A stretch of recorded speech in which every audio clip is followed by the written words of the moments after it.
Hi, so today I'm going to talk about supply and demand elasticity, and I'm going to try to teach you guys the basics of it as simple as I can. Okay, so right here we have supply and demand elasticity. So what is elasticity? So it's the measure of the percentage change in one economic variable in response to a percentage change in another variable.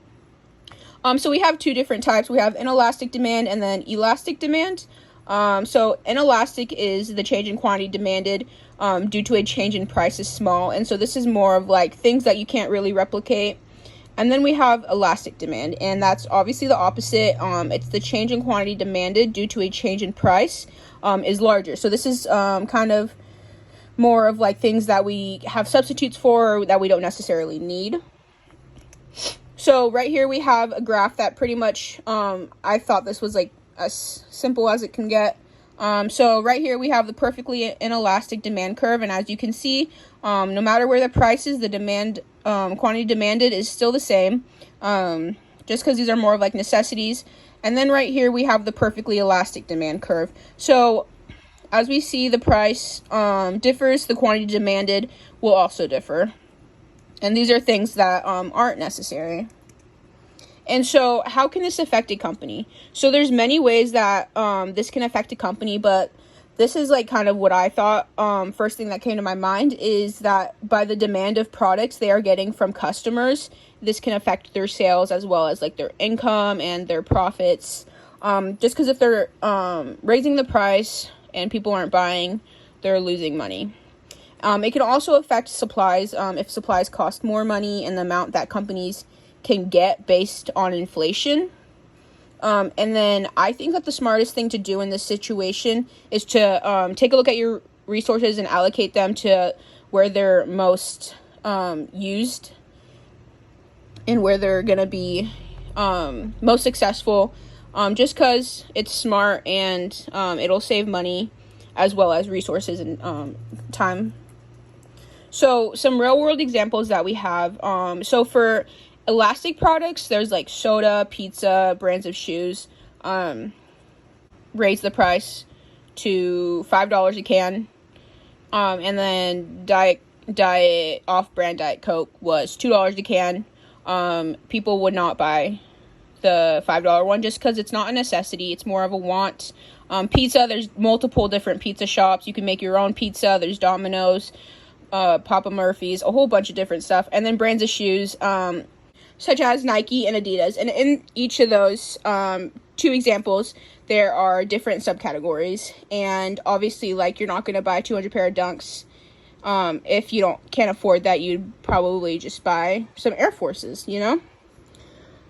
And then for inelastic goods, we have water, gas, food, luxury items, and medicine. So this is products with fewer substitutes. So something that I thought was interesting was the gas, because kind of like this whole list is like things that we kind of need in our day-to-day lives. Like we need water to survive, gas like to get to and from school, but I also think gas could fit in elastic good, just because you can go without gas.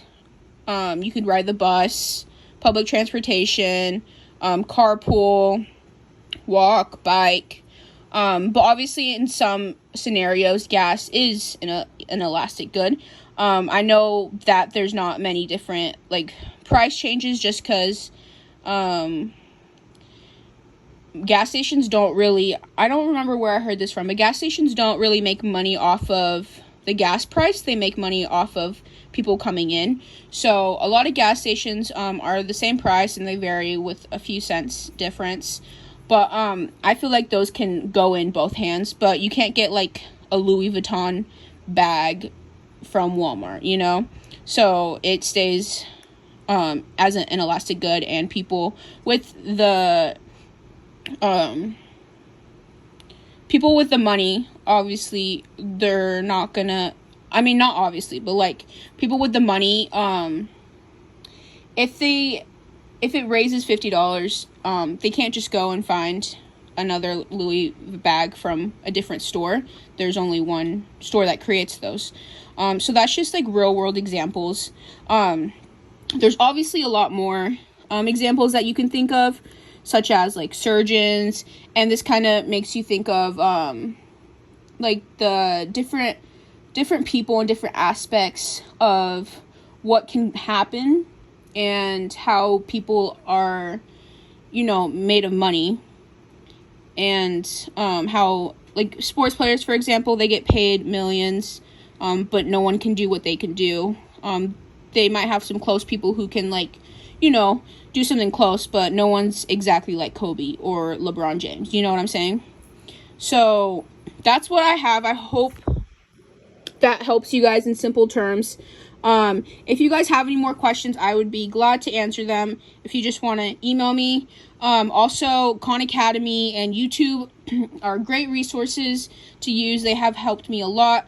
And obviously, elasticity is something more complicated and in-depth, but I feel like this is the simplest that it can get.